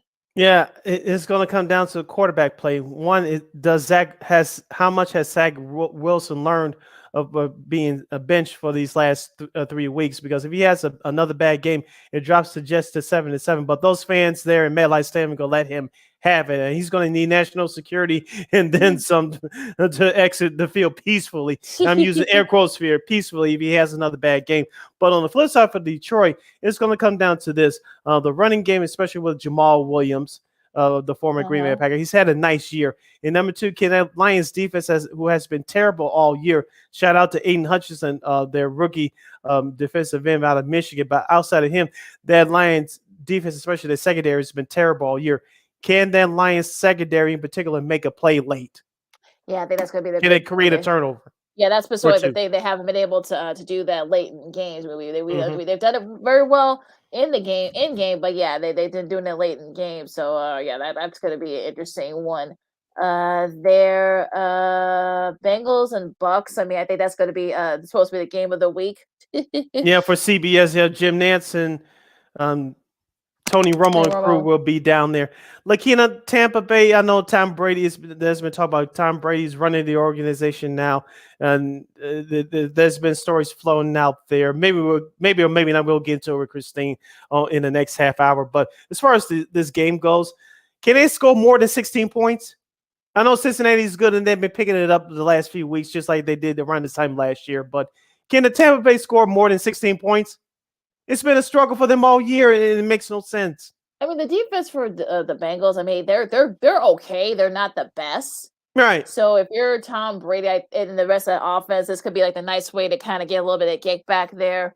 But yeah, I mean, I think 16 points is not going to cut it. I don't care. I know they're in a bad division, but you really can't afford depend on your division being bad if you want to try and get into the playoffs and perhaps maybe advance to the playoffs. So that's going to be interesting though. And I know that Joe Burrow, I know Chase, they've been playing very well the last couple of weeks, especially. But I think it'll be interesting. Like I said, if the defense, this could be a nice way to kind of try to slow down that defense, that offense, I should say, from the Bengals.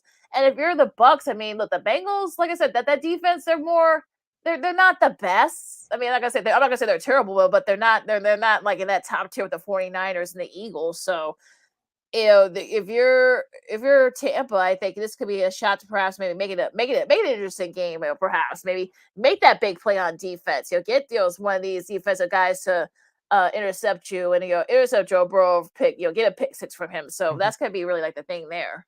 Yeah, for Joe Burrow, besides he has one good, healthy receiver, and that's second-year man out of LSU, Jamar Chase. But will Tyler Boyd be back? where T. Higgins be back because Joe Burrow needs those guys, especially down the stretch as we head towards the start of the playoffs. But pay attention to that backfield. It's a very underrated 1-2 tandem in Joe Mixon and Sammy P. Ryan.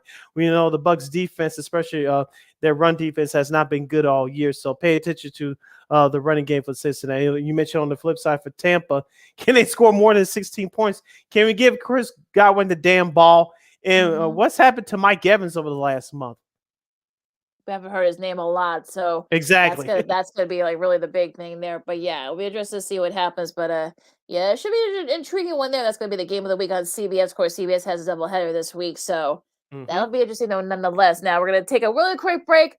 Our girl Christine Mack will be joining us for our Week 15 picks. Also, too, of course, you got Alexander Ovechkin made history at the UC on Tuesday night. Was it Tuesday or was it Wednesday? I'm not sure. I think it was Wednesday. Also, too, we've got a couple other big things as well. We'll talk some college hoops, whether it's Lexington or not, and a whole lot more. Lakina McGee, Sydney Brown, Second City Sports on Sports Zone Chicago. Our girl Christine Manika joins us right after this. This year, my mom got me the perfect bag for back to school. These colorful binders help me stay organized. These headphones are just what I need for studying. These new sneakers are just what I needed for the new year. This jacket is a real must-have. My parents got me the skateboard I wanted. It's pretty cool.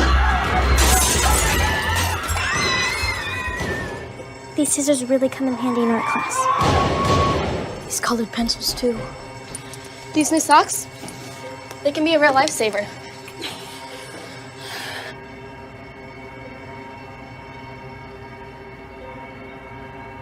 I finally got my own phone to stay in touch with my mom.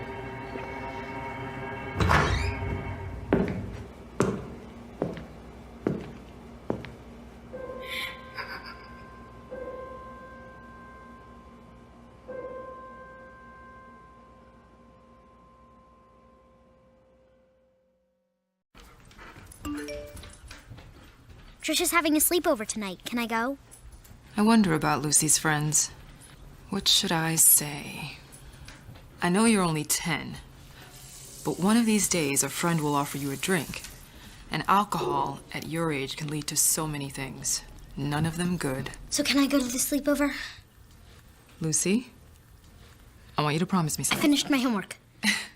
Bigger promise. If there's any drinking, I want you to say, "No thanks, not my thing." Mom. I promise you. Your real friends won't care. Deal? Sure. Really? I promise, Mom. They really do hear you. Did you pack your toothbrush?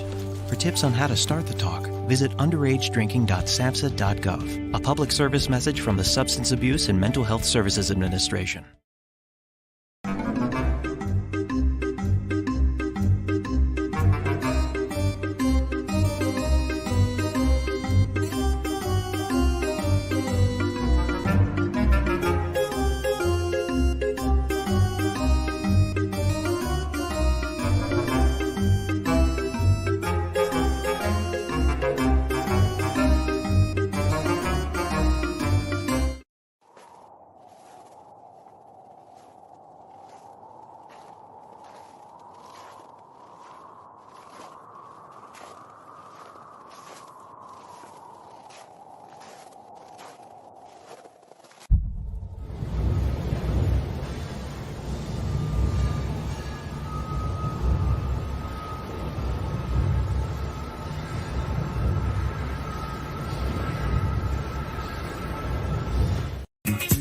Hey, this is Dr. J, and I listen to Sean and Maya in the morning.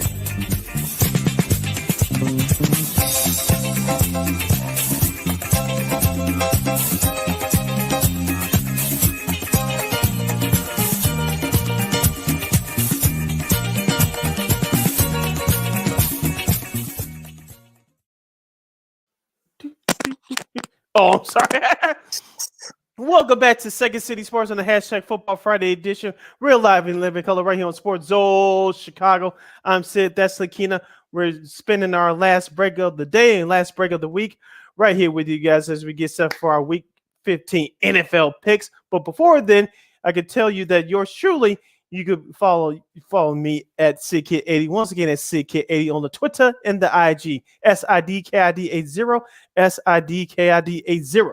You follow my Kingdom again on the Twitter and Kingdom again on IG. If you have any questions or comments during our last 25 minutes or so of this fabulous program, you can always hit us up at Sports Zone Chicago's Facebook page and on Sports Zone Chicago on YouTube.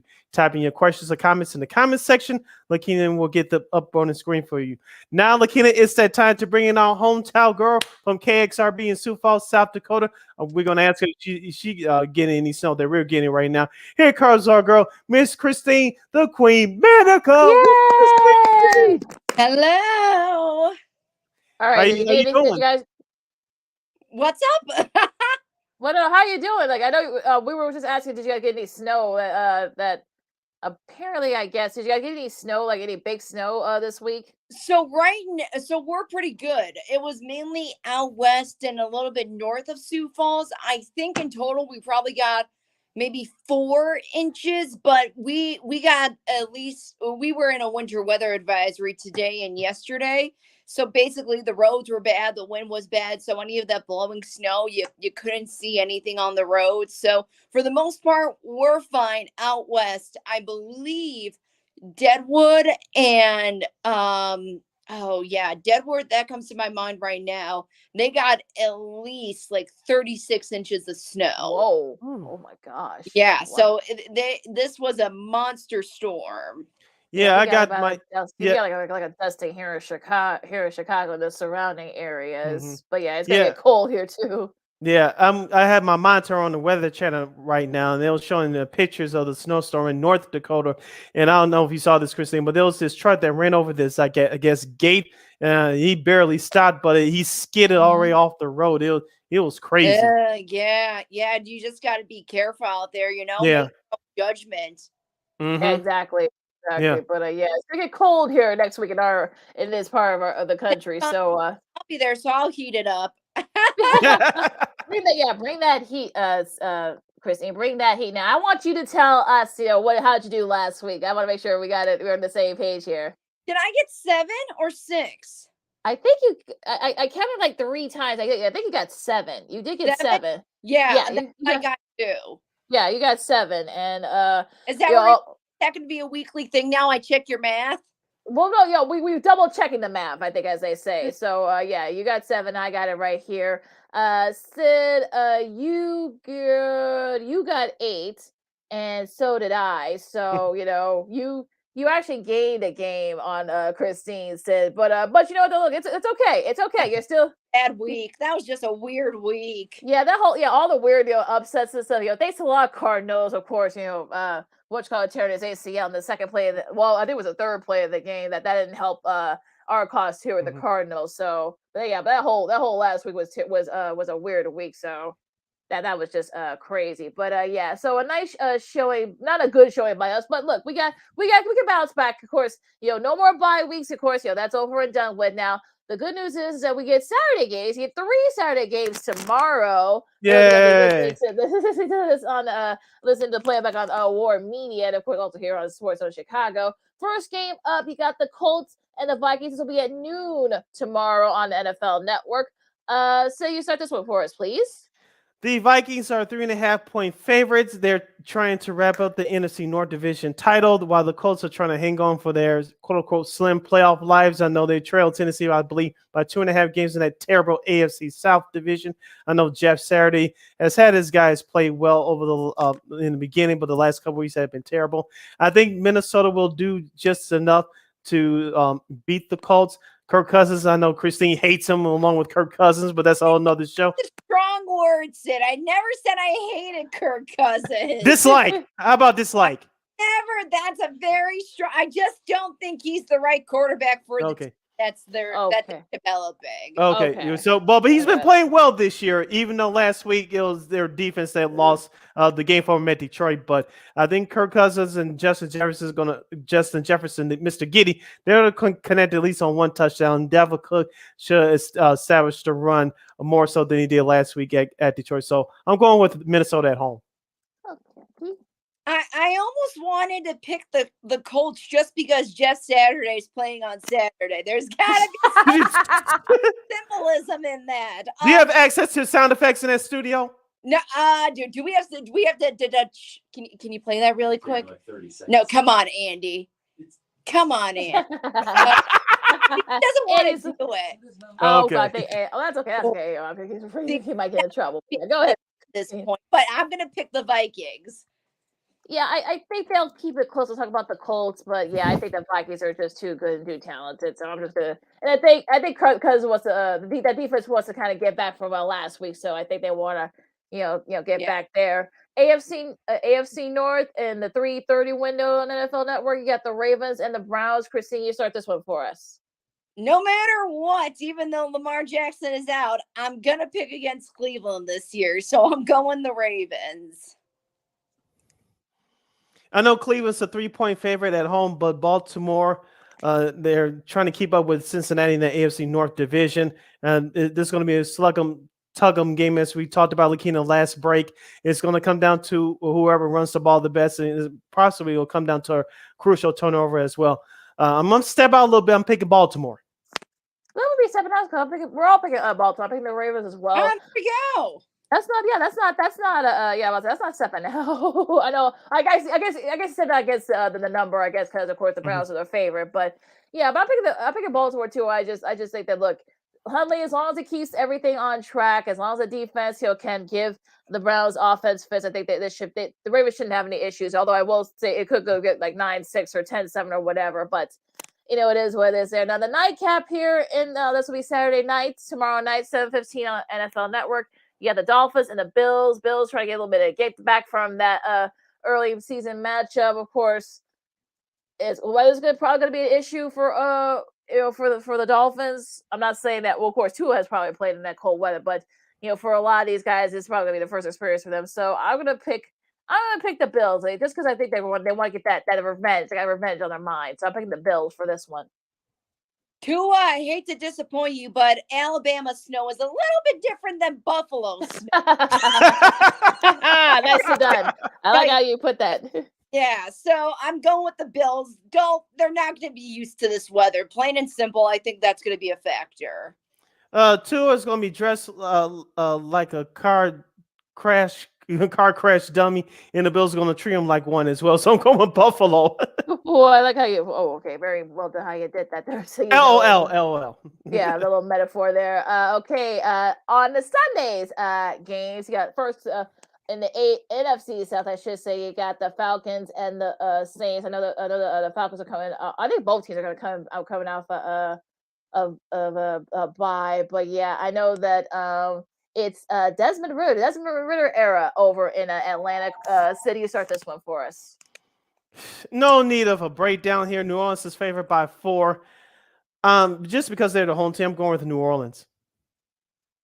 Boy, this is the one where I kind of circled because I wasn't sure per se. It can kind of go either way. But I don't know if I want this one to be my upset or the other games I was having problems with were Pittsburgh and Carolina and Arizona and Denver. That's just going to be a trash bag series. But we'll get to those in a second. Yep. I think, Sid, I think I'm going to go with New Orleans just because they are the whole home team, but I almost want to pick the Falcons. Like, I'm so close to picking the Falcons for this. They're technically still in it because of Tampa Bay. Tampa has both these teams are still, well, more the Falcons and the Saints, but yeah. Yeah. But yeah, I mean, good Lord. I know Ritter's going to be his first NFL start, so I wonder we'll see how he does. That Saints defense isn't the defense that we've seen the last couple of years. I'll pick the Falcons only because I don't trust the Saints. I don't trust Andy Dalton. But again, would it surprise me the Saints win? Sure, but Again, this is going to be one of those pick'ems. Another pick'em here. Speaking of Steelers and Panthers are still in it as they host the Steelers. Christine, you start this one. I'll make you a little choice here. I'm picking the Steelers just because it's a pick'em. You don't know what team you're gonna get out of Carolina. You don't know what you're gonna get out of the Steelers if everybody's healthy or not. For sure, with the Steelers right now is the big question. But yeah, I'm going with the Steelers. I don't know why. Oh, thank you. Thank you. That one he does. Oh, yes, no, sir. Andy. Nicely done, Andy. Bravo. Shout out to Andy. We're going to need him to do it a few more times. So tell him to stay prepared. Yeah. Keep that button nearby, Andy. Yeah. Yes, and everybody can hear it too. So the great job. This game will end in a tie. Really, okay. Sid? Okay. All right. Is that what you're voting on right now? It's gonna No. Just because they're the home team, I know I'm going to hell for this. Excuse my French. I'll go with Carolina. And Carolina's a 3-point, even 3-point favorite at home. Boy. Yeah, well, I mean, the only reason why that's probably the case is because they're at home. So I'm thinking, I'll pick the Steelers too. I mean, just because, I don't know. I mean, I know the Panthers are technically still in it because of Tampa, not playing very well. But yeah, I think the Steelers, they want to try to finish strong, and I think look, Mike Tomlin will have his guys fighting till the end. Even though they're not going to make the playoffs, but they're going to fight till the end. So I'm picking the Steelers. We'll see if Trubisky can cut down on the turnovers, unlike last week. Oh yeah. Oh. Andy, he knows he's on cue. Right on cue, Andy. Love it. We love it. Well, yeah. I'm gonna need him for this one because I don't think we'll probably just skip it. I know the Chiefs and the Texans. I mean, you want to get a sound effect going for this one, Andy? Yeah. You're done. What do you mean? I pay you for this. This will be the time to actually pour that sound effect. I think we're all going to take Chiefs, right? Yes. Just move on. We're going Chiefs. All right. Yeah, so no need for the sound effects here. Right, you got this should be the tricky one here. You got the Cowboys and the Jags. Christy, you start this one for us. I'm going with the Cowboys. I learned today, but they are one of 5 teams that are possibly going to make the Super Bowl this year. And I don't think they're going to have a problem with Jacksonville unless they put their foot off the gas like they did last week with Houston. I don't see them losing this game. So I'm going with the Cowboys. Cowboys are a 4-point road favorite. I think Jacksonville will play a little bit better. Will it be up to what Houston did last week? Not quite. So the Cowboys should have enough. It's going to be tough for a while, but the Cowboys will pull it out at the end. So I'm going with Dallas. Yeah, same. I feel like it's going to be like the mirror image of that Texans game last week. I think the Jags will get a lead for a little bit, but the Cowboys will get it together and they'll end up winning it late, like they did last week. Although I will say the Jags are a little bit better than the Texans, so that might be a little bit tougher there. But I think that the Cowboys should win this one. I don't know if they'll win it handily, but they should be able to win this. An intriguing one here, and I believe Chicago folks here in Chicago are going to be getting this game too as a counteract to the Eagles-Bears game. We'll talk about that in a little bit. Lions and Jets. Sid, you start this one. Detroit can control their own destiny as far as playoff aspirations are concerned via the wild card. They're 6-7. The Jets, they get Zach Wilson back.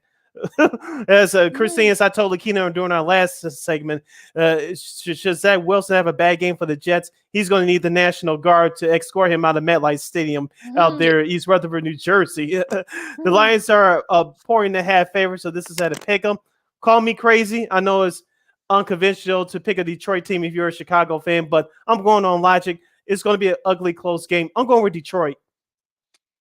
I would think, I don't know, is Joe Flacco injured or not? I haven't seen anything about, but yeah, I think he's going to be the backup to White. I think it's no, he's going to be back up to Wilson. Wilson, if White, especially since White's not playing, so I would assume that Wilson.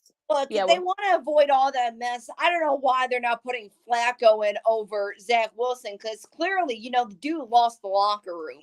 Who knows what he did. But he's just, the team isn't with him. So I'm going to go again with logic. The Lions, The coach, he's so full of energy. I love that guy. I liked him when he was on the Eagles too. Or no, where was he before that? The Dolphins. Dolphins. The Dolphins coach you said. Yeah, Dan Campbell. Yep. Yeah, I liked him when he was on the Dolphins. So I like him with the Lions too, and I want to keep that going for him. So the Lions. Yeah, I think, Zach Wilson, like you said, so he probably lost that locker room. So it's going to be, I know they were not happy when they got the news that that White is going to be able to be cleared, before Sunday's game. So that's going to be interesting though. But yeah, I'm going to pick the Lions too. I think they're in a role, and hope if we don't get the Lions that we've seen, in previous years, I think they should be okay. So should be a fun one nonetheless. Now, 3:00 games. You got the Cardinals, no Kyler Murray for the rest of the season. Then you got the Broncos. They're not very good. Oh, and Denver. Oh, goody. Jesus. Denver's a 3-point favorite. They should be able to win this game. They should. I said should. I'm going with Denver just because. Okay. Yeah. For me. I'll pick Denver, but again, I'm not. Colt McCoy. He hasn't been that bad. He hasn't been that bad. Like That's why it's not as easy as you think. Of course, Denver's offense has been terrible. I know they busted out last week because the Chiefs took up their foot off the gas in the most part, but I'm going with Denver. But it's going to be ugly close. It's going to be ugly close. I'm picking the Broncos. Go ahead, Stacey. I'm sorry. I'm stepping out and going Arizona just because I don't trust Nathaniel Hackett and what he's doing with the Broncos. And this is my pick. She's going to send Nate his pink slip and league card before Christmas. He might get it, and he might get it too. So, okay, see the team they played against on Monday night. They got you got the Patriots and the Raiders, the Las Vegas Raiders. Jeez. Oh, good. Did my theory work? No. Did it work where if I didn't pick them, they're gonna win? I can't remember. I think I actually did pick them in my pickers on ESPN. They actually ended up losing. So if you want to use that as sort of like your template there. Okay. If you want to use that as your template, but I'm picking the Raiders. I guess just because Patriots. I know they come off a short week. I know they stayed out west. I know they did that. They stayed out west, but I don't know which Patriots team are going to get. I know that they took advantage of Kyler Murray's injury, so they will take advantage of that defense. So yeah, I'm going to pick the Raiders. I'll probably end up regretting it on Monday, but yeah, I'm picking the Raiders. Yeah, Josh Jacobs needs to have a strong running game, a strong performance in the running game for the Raiders. Derek Carr, he needs to step up big time for the Raiders in that passing game. The Vegas is a 1-point favorite, so is that a pick 'em? I'm going with the Raiders just because they're at home. And I'm going to pick New England just to be different. One of these upsets, she's going to be right. I predict. I don't know which one, but one of these upsets, she's going to get it right. She'll be right on one or two of these. So which ones that remains to be seen. But yeah, I think she'll get one of these right. I believe. There are too many upsets out there. Now, including a good one here in 3:25. I'll be watching this game, via this computer. Since this next game after that will be on television here, so CBS has a doubleheader this week. But yeah, Titans and Chargers. The Titans, I don't know what's going on with them. They're not giving Henry the ball as much. Tannehill, I mean, that defense has been kind of letting them down. The Chargers are getting hot at the right time, too. They really need to kind of win out in order to kind of stay right there on pace to get one of those wild card spots in the AFC. So I'm picking the Chargers. Everyone's getting healthy. Keenan Allen, Mike Williams. I mean, their defense is getting healthy, too. So, yeah, I think the Chargers. I think they're getting hot at the right time. I'm going to go with you, Lakina, and say the Chargers for that reason, too. They look like they did last year. Should I go with logic or should I go with the trend? Any, mini, mighty, mo. Oh, what the hell? I'll join you guys. I'm going with the Chargers. Watch, the Titans will have the best game of the year. Oh, Lord. Well, they haven't. I mean, they haven't done it yet. I know, like you said, the defense. I'm talking about the Titans' defense have been torched the last 2 weeks. Yeah, exactly. Like I said, the Chargers should win this game, but it wouldn't surprise me if they lost it either. Right. I would say the Chargers and logic has been a kind of a problem with it. Although they actually been pretty solid this year. So we'll see what happens. Now, the game of the week, the counterpoint to that CBS game, which will have a lot of people cross country will have here. Bengals and Bucks. So you start this one. Bengals 9-4. They're taking off this year like they did last year on their way to the Super Bowl. Tampa Bay got destroyed last week against San Francisco. They still lead that bad NFC South with a 6-7 record. Cincinnati's a 3.5-point road favorite. Christine, I'll ask you before I make my pick. As to Lakina during our last break, can Tom Brady come and give me more than 16 points on the scoreboard? Can they? I would hope so. Unless he wants to get bumped from national television again, then yeah, he better. Yeah, they've already gotten flexed out of one game. Well, we'll get to that in a little bit. But yeah, they've already been flexed out of one game. But yeah. I don't want to make this pick. I really don't. But I'm going with the Bengals. I'm going against my real logic here. I'm going with the Bengals. I'm going to go with the Bengals too, but knowing Tom Brady, look, he was a great guy after the game with all the 49ers, especially the young and new players that were just so in awe of even playing against him. And he was a really good sport, taking pictures with them and signing autographs. But I'm sure deep down he was not happy, especially when that game was like a homecoming for him. So I would think that he would do better this time around. Yeah, I agree. I think that Bengals defense, though, I'm still a little bit iffy on them. So, should I or shouldn't I? Now I'll pick the Bengals. Why? No, I won't. But look, watch Tom Brady has his best game this season. Goes for like three or four touchdowns and Fournette rushed for like 4, and someone from the Bucks defense get like a pick 6 or something. Yeah, and Tom Brady's gonna throw an iPad up in the air instead of smashing one. Yeah. That Windows Surface. Okay, yeah. Those are expensive. I'll say those Windows Surface top laptops are expensive. So tablets are expensive, I should say. So yeah, I don't know if you want to do that, but yeah, he might do it in a celebration too. Like heck yeah. So we'll be saying heck, but yeah. Okay, so tonight here, this was a tie a couple of weeks back at the Giants and the Commanders. Christine, you start this one, please. I picked the Giants last time. I'm going to do it again because hopefully they've learned from their mistakes the last time they met them and it won't end in a tie. Yeah, Christine was right. The Giants did make a mistake by blowing that 7-point lead 2 weeks ago. The Commanders, they're on a roll right now. The Giants, I don't trust them. As I said before, the last few weeks, Lakina, you said this too. This is the free fall for the Giants. That some of the key guys are hurt. Yep. Where are you going to get out of Daniel Jones? We don't know, even though he's had a nice year. But the Commanders at home, I trust them a little bit more. They are a 5-point favorite. I don't know if they're going to win by that much, but it's going to be another close one. But I'm going with Washington. Yeah, could this be another tie? Has there been a time where two teams who have played each other have tied twice? Because this could very well end up happening here. I don't think so. Not offhand. Not offhand, but yeah. I mean, again, this could be like a 9-6, 10-7 type games, and I think the Giants are starting to kind of come back to earth a little bit too, especially with their injuries. So I'm picking the Commanders just because I trust them more than I do the Giants at this point. Okay. Monday night. I might actually go to the Manning cast for this one, just because I think this is not going to be a very good game. You got the Rams and the Packers, of course. No worry on if Matt Stafford's going to play. Packers are coming off a bye.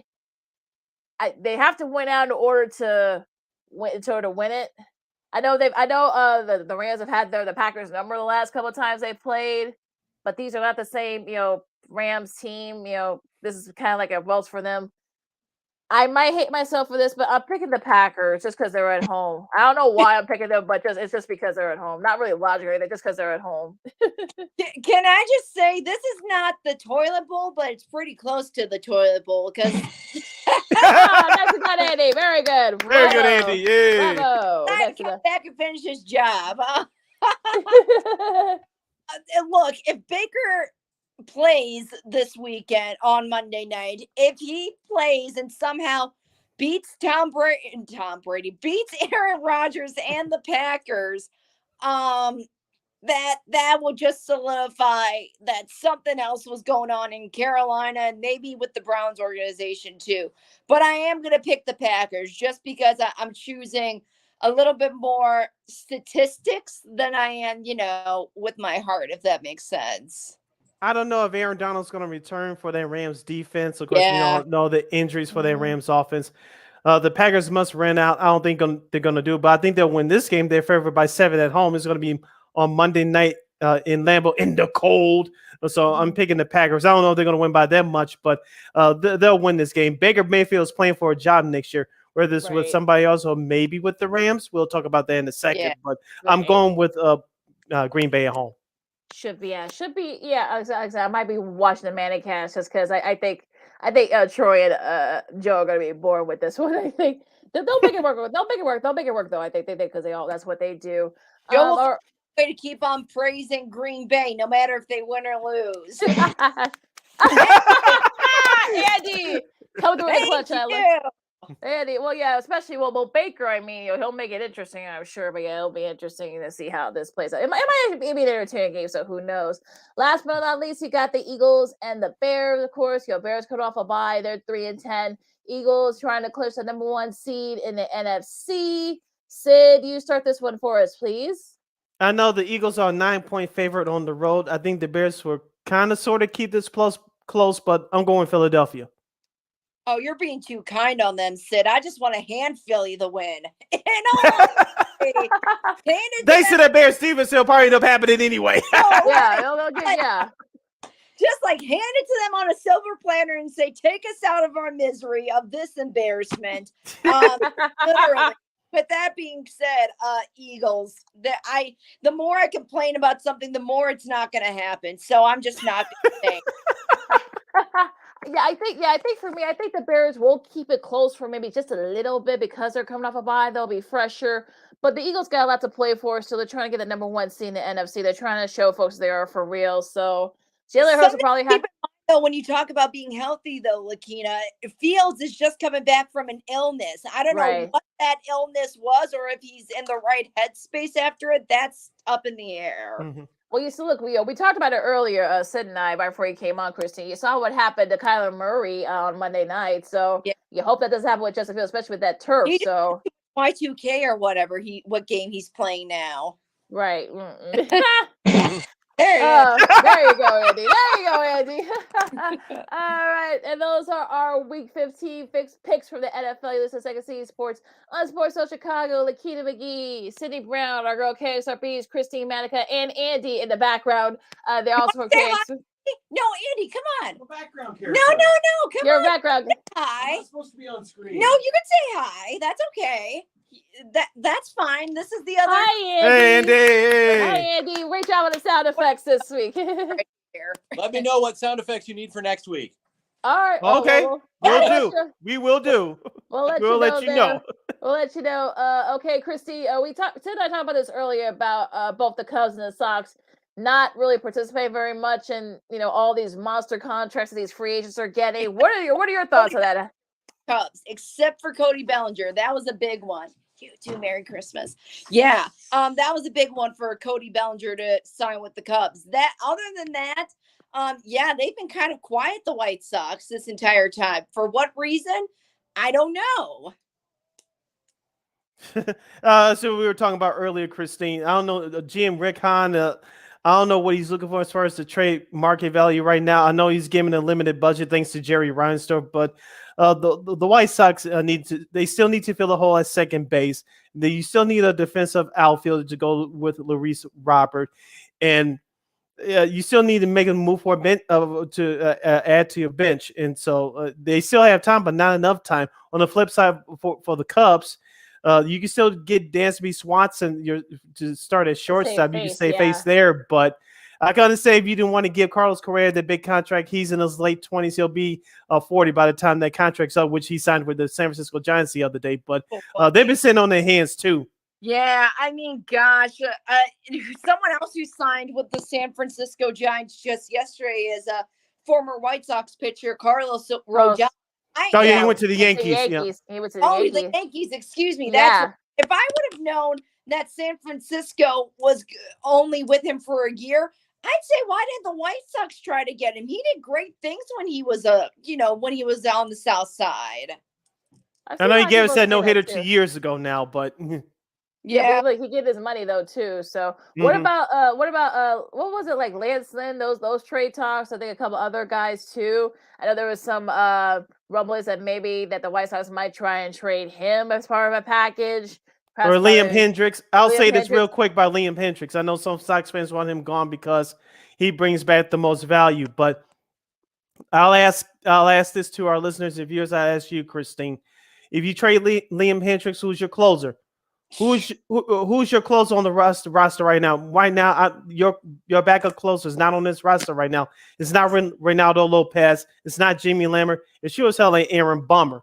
So, no, I think Liam Hendricks is an amazing pitcher, a great closer, and I think the White Sox shouldn't mess with that and keep it the way it is. Because in my opinion, you haven't had that good of a closer probably since Addison Reed. He was considered a really good pitcher at one point with the White Sox. And then before that, in my, again, recent memory, Bobby Jenks. I mean, you can't get any better than that. And I think Liam Hendricks is pretty close to the Bobby Jenks mentality there for sure, minus the extra, poundage.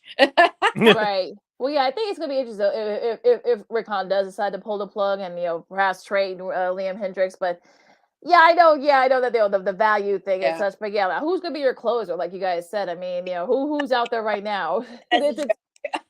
Right, exactly. So and speaking of since you were talking about Rodon, Christine, I think he was like third in the strikeouts last season. In total strikeouts, only behind Garrett Cole, his new teammate, and Corbin Burns with 243. So I mean, he had 11 double-digit strikeouts last year. So you're going to get $162 million. He's going to get his money. So I would say, go get your money, Mr. Rodon, do your thing. But I mean, the market thing is really like, I mean. Well, we'll see. I mean, I don't know. We're kind of, pitcher to catchers, come in about 8 weeks, say like 8 or 9 weeks. Around February 15th, 16th, around there. Yeah. Somewhere around there. So, it's going to get interesting there. Also, shout out to Alexander Ovechkin, who got his 800th career goal against our Blackhawks, unfortunately. Yay. But you kind of figure, I'm glad he did it at the United States. He got his 29th career hat trick.